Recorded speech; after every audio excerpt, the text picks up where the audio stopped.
Hombres y mujeres del mundo.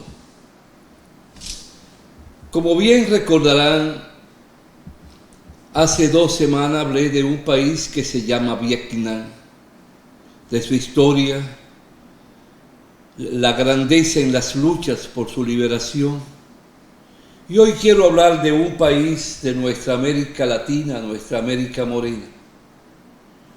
Quiero hablar de México, de ese país tan solidario con los pueblos de América y con los pueblos del mundo. Ese país que ha abierto sus puertas de par en par a todos aquellos que han tenido que salir huyendo de otras patrias por dictaduras, por golpes de Estado, por persecuciones ideológicas. Ese México que tiene una historia de grandeza por su revolución de los años del 1910 al 1912. Ese México de Pancho Villa, ese México de Madero, del padre Hidalgo, ese México hoy de Manuel López Obrador, que es el epicentro de nuestro diálogo con ustedes. México cuenta con 130 millones de habitantes. Está entre los 10 países más poblados del mundo. Y México tiene una extensión superficial de 1.943.945 kilómetros cuadrados. Es decir, por encima de todos los países de nuestra América Latina, solo superado por Brasil y Argentina. México es un país de indígenas, pero no fue colonizado, como se dice, sino fue víctima de una invasión por parte de los españoles y por parte de los franceses. Fue víctima de cómo ver el exterminio de hombres y mujeres que hoy hacen y permiten el recuerdo de la grandeza de los mayas, de los aztecas y de otras razas indígenas. México es un país que engrandece la tierra de América Latina y del mundo, porque los mexicanos han aprendido a combatir por su libertad, por su dignidad, el orgullo de patria y por encima de todo la liberación ante toda potencia extranjera. Cerca de los Estados Unidos, pero presionada las más de las veces, y con gobiernos que se han dedicado a dar lugar a responder a los deseos, a los anhelos de los norteamericanos o canadienses. México ha sido víctima del poder económico que se ha apropiado del poder político. Han dirigido para una minoría, dejando de lado las grandes mayorías de los pobres, de los trabajadores, campesinos e indígenas y de la clase pequeña y media. Pero ese México nunca se ha dejado vencer. Tiene un hijo que llena de orgullo a la especie humana, Manuel López Obrador. Un hijo descendiente de indígenas, un hijo del sur de México, el sur pobre, el sur abandonado. Se fraguó en el corazón de su pueblo pobre y campesino e indígena. Desde muy joven aprendió a caminar al lado de aquellos que son rechazados por el racismo, por el clasismo. Aprendió a conocer las entrañas de la pobreza de su pueblo y el abandono al ser humano. Se involucró en la vida política con un partido del ayer.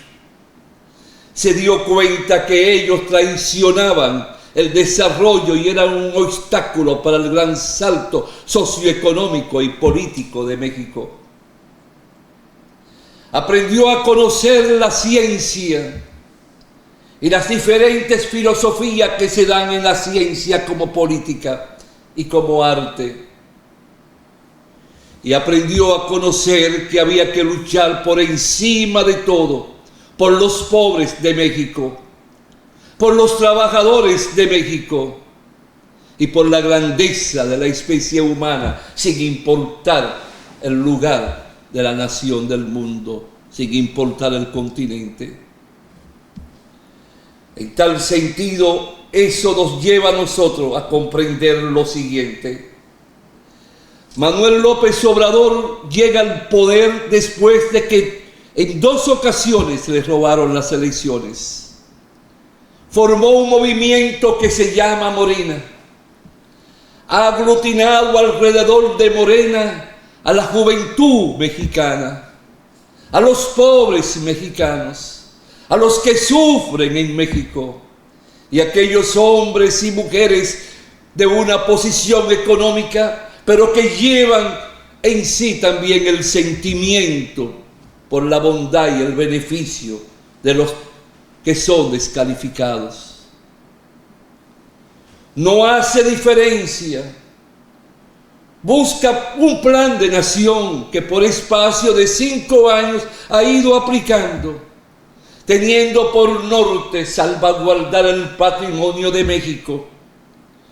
Y para eso ha comprendido que hay tentáculos que tienen que ser protegidos por encima de los intereses particulares y de los intereses de los poderes del extranjero y por encima de los clanes económicos del mismo México.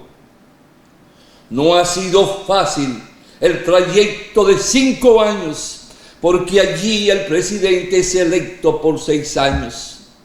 Y en los últimos 6 sexenios, 30 años o más, han gobernado a México para un grupo y para intereses particulares. Y entonces la corrupción ha absorbido, ha chupado el patrimonio de México y le impidió a México avanzar para liberar a los pobres y a los que no tienen nombre ni apellido. Pero fue comprendiendo que había que lanzar una lucha sin cuartel contra la corrupción de Estado. Que si no hay corrupción, hay dinero para construir, para alfabetizar, para curar, para alimentar el entusiasmo de un desarrollo integral y competir con las potencias del mundo.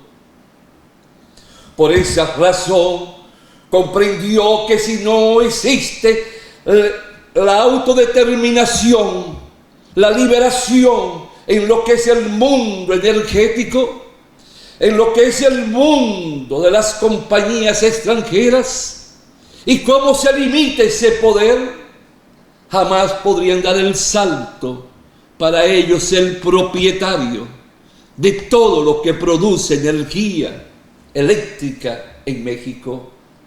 Eso estaba en manos de compañías extranjeras. Dio el salto, habló con su pueblo, consultó con su pueblo y motivó que surgieran las leyes y las decisiones correctas.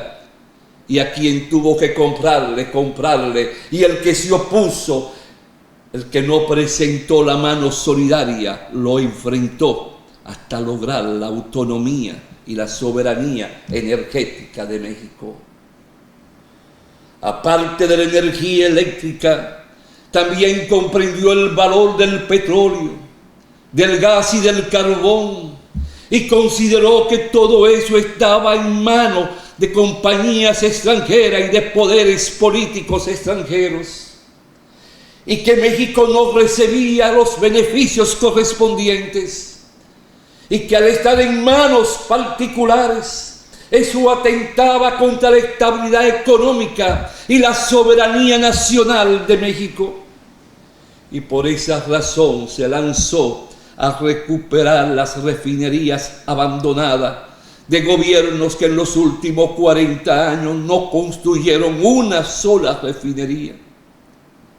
Y dio lugar no solo a construir, sino hasta a comprar refinerías en el mismo territorio de los americanos, tanto en Texas como en Houston. Y hoy México está produciendo combustible muy bueno. Se ha permitido vender en el mercado internacional petróleo y gasolina a un precio justo y razonable para México, y eso lo ha llevado a expandir las ayudas sociales y de respuesta a los pobres y descamisados de México. De ahí que con ese dinero que recibe, sin haber tomado un solo centavo prestado durante los últimos 5 años de gobierno, ha llenado a México de carreteras, de autorrutas, ha permitido también incrementar, como te diré en un segundo después de la pausa que ahora tiene lugar, y por tanto no te desespere porque va a oír cosas importantes. Pausamos. Ese México ya va a inaugurar ahora en diciembre de este año lo que se llama el Tren Maya, 1.554 kilómetros lineales. Pasará por 4 estados diferentes de la República de México. Va a unir la zona sur, la va a unir con México capital, la va a unir con los demás hombres y mujeres de las otras regiones, porque lo va a integrar de una forma u otra. El Tren Maya va a cortar la distancia en el tiempo. El Tren Maya va a permitir un turismo histórico, porque han ido también sacando de la profundidad de la tierra, recuperando las grandes edificaciones de los mayas y de las demás ramificaciones de los indígenas que se encuentran allí.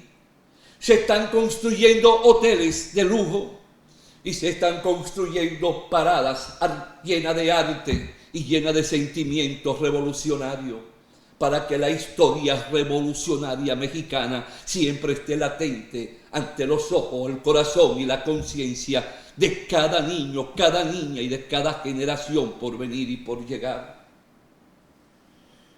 Ha hecho una obra extraordinaria en las infraestructuras, no solo en el tren, sino otros trenes que van a unir pueblos, regiones. Ha dado lugar a la construcción y el desarrollo y la reparación de aeropuertos. Ha dado lugar también él, con su gobierno y su plan de nación, a unas relaciones estrechas, cordiales, amorosas y solidarias con los pueblos de Centroamérica: El Salvador, Guatemala, Honduras, Nicaragua y Costa Rica. Ha sido leal y solidario, respetando la autodeterminación de cada pueblo con países de Latinoamérica que han sido cercados, que han sido víctimas de embargos, como el caso de Cuba, con quien mantiene unas relaciones estrechas y actúa como un padre ante un hijo y busca de toda forma cómo ayudar a Cuba, llegando al extremo, como veremos más adelante, que en el campo de la salud recurrió a un contrato con Cuba para que le manden médicos cubanos, porque hacen falta en México, para mandarlo a las montañas, a las sierras, a la cima de las montañas donde están los indígenas olvidados y discriminados en México por historia, pero lleno de grandeza y de bondades humanas como lo es el indígena. Asimismo, ha buscado también darle la liberación y la soberanía en la agricultura, en la alimentación. Ha provocado el renacer de industria, de fábrica, en cuanto guarda relación con los fertilizantes químicos, tanto en abono como en veneno, y hoy está repartiendo más de 1 millón de quintales de todo el abono y los insecticidas que ha tomado después de la vivencia de la guerra de Ucrania y Rusia y Ucrania. Y ante todo lo que provocó la crisis y la afección del coronavirus, a cada hecho del andar le va sacando experiencia, porque solo tiene en su mente a los pobres en primer lugar y después a todos los habitantes de México, al rico y al pobre. Busca abrazarlo para esculpir la estabilidad permanente, constante y sucesiva en el tiempo, en el orden social como económico. Por esa razón, cuando dan el golpe de Estado al presidente Castillo en Perú, se la jugó. Fijó una posición en contra de esa oligarquía, de aquellos que ostentan el poder económico del Perú. Cuando le dieron el golpe de Estado a Evo Morales, tuvo todo el valor y la decisión de enviar a su canciller en un avión militar a buscar y salvar a Evo Morales y ofrecerle todo el apoyo, dándole y abriéndole las puertas de México como siempre a él y a su familia. Retorna Evo a Bolivia y su pueblo gana las elecciones para llevar un presidente de las filas del partido al que pertenece Evo Morales. Es capaz de enfrentarse al poder americano para buscar el trato de tú a tú y de igualdad a igualdad con todos y cada uno de los pueblos de América. La posición que ha asumido en la guerra de Rusia y Ucrania, al no prestarse a mandar armas a Ucrania y a luchar por la paz de esas dos naciones que inciden en la paz del mundo. En el transcurrir de este año, después de 5 años de gloria, de sacrificio y de enfrentamiento a una prensa que es un negocio que pertenece a las élites y clanes económicos de México, va a dar lugar a ver la producción de más de 175,000 barriles de petróleo en la refinería Dos Bocas, Paraíso, Tabasco. Ha construido más de 300 sucursales del Banco del Bienestar en todo México, para que los ancianos, los pobres, no tengan que ir ni pagar pasaje ni perder tiempo, sino que puedan obtener sus beneficios que el Estado le otorga ahí mismo. Pero ahora me alejo y voy a lo humano. Ha aumentado la pensión para todos y cada uno de los envejecientes de México en más de un 300% a como lo encontró. Y para garantía y protección de los envejecientes llevó esa política a escala constitucional, que no importa el gobierno del partido que sea que llegue, tiene que respetar el derecho de los ancianos. Ha ido construyendo y desarrollando por toda parte hospitales y policlínicas, abriendo las escuelas, las facultades de medicina en todas las universidades y en todos los pueblos, para que nadie sea excluido ni limitado en el estudio de la medicina y en la especialidad a tomar por un ser humano. Porque México necesita médicos, necesita enfermeros y enfermeras, necesita laboratoristas, porque tiene el concepto de dejar la salud como un derecho elevado a la categoría constitucional que no tenga nada que envidiarle al régimen de salud de los países nórdicos como Suecia, Dinamarca y otros.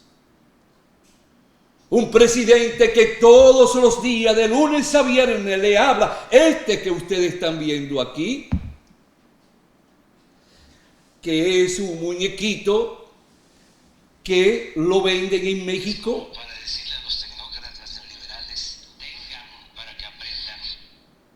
Ese muñequito ha sido prohibida su venta por el Tribunal Electoral Mexicano, porque la oposición dice que eso lo que hace es campaña a favor del presidente. Y el presidente se ríe. ¿Por qué? Porque dicen lo que estamos haciendo entonces es que hombres y mujeres artesanos tengan que vender y poderlo vender y ganar. Y entonces hasta eso se lo prohíben. Y yo me pregunto, ¿por qué? Porque tienen miedo a la palabra del presidente. Porque todos los días dicen esos que nos gobernaron son ladrones y corruptos. No anda haciendo show de justicia, se lo dice, pero con un objetivo, que la nueva generación, los nuevos jóvenes, los adolescentes, sepan que en el pasado estuvieron gobernados y no avanzaron por ladrones, perversos y corruptos que vivieron a costa del sacrificio y de la pobreza de un pueblo, no obstante las riquezas en minería, desde el oro, la plata, el cobre, el zinc y otros minerales que sirven para la industrialización y para el desarrollo integral de un país. Ese señor, Manuel López Obrador, ha venido entonces remodelando y construyendo aeropuertos. Llega ahora y declara que ya México retoma de nuevo lo que se llama su línea aérea mexicana de aviación, para que los hijos de México e hijas de México puedan viajar dentro de México de un punto a otro, porque es muy amplio, sin mucho costo en el pasaje, provocando un pago mínimo para los mexicanos que viven en México y para los mexicanos que viven en el extranjero. Tiene una norma que la pronuncia en su mañanera. Todos los días pelea, todos los días combate a través de la palabra y de las ideas. Gobernar en beneficio del pueblo. No importa que sea el pueblo blanco ni el pueblo negro. No importa que sea pequeño o alto. No importa que sea rico o sea pobre. Porque él enarbola como ideología, como mística, el humanismo. Y por tanto toma como ejemplo, como guía, las palabras del Jesús de Nazaret, cuando repite una y mil veces: tengo que vivir amando al prójimo, tengo que ser solidario y le pido a mi pueblo que sea solidario. Está estremeciendo la conciencia de un pueblo que ame a su propia persona, pero por encima de todo a su pueblo. Que no sea egoísta, ni individualista, ni yoísta, sino que sea un amante de la paz, pero también del bienestar integral y general. Ese gobernante, el pueblo desearía la reelección, pero ha dicho una y mil veces: soy un discípulo del presidente Madero. Y por tanto Madero creyó en la democracia, no creyó en la permanencia en el aparato del Estado, sino que hay que dar paso a las nuevas generaciones. De ese presidente que para el año que viene ya se aislará, se va a autoaislar en su villa de un campo, no volverá a oír hablar de política ni hablará de política, se dedicará a leer y a escribir y compartir y amamantar el calor de la esposa amada como de los hijos. ese hombre se irá. Pero debo decirle desde aquí, como un humilde ciudadano del mundo, de esta isla que compartimos con Haití, que desde aquí me inclino respetuosamente ante su persona.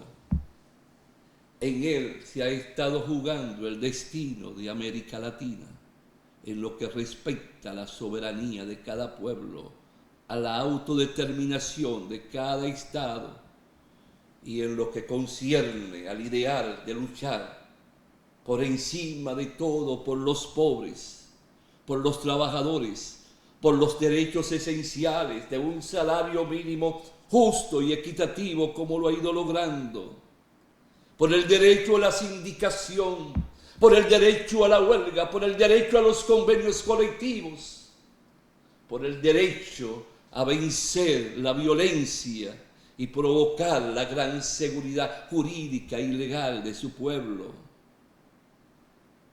Por eso he querido hablar contigo, presidente AMLO. Por eso agradezco este regalo que me trajo una abogada de mi oficina en su visita a México. No sé cómo te consiguió, porque han prohibido que te busquen. Y ojalá que él sirva de experiencia, de ejemplo, mejor dicho, a estos presidentes de América Latina. Ojalá que aprendan a tener el corazón, el valor y la decisión para defender su patria ante las potencias extranjeras. Dios te guarde, Manuel López Obrador. Sí te puedo decir que trataré de ir a México en diciembre para poder conocer el sur a través del Tren Maya. Gloria para México, honor para ti y tu familia por tanta grandeza. Hasta la próxima, si Dios quiere, hombres y mujeres del mundo.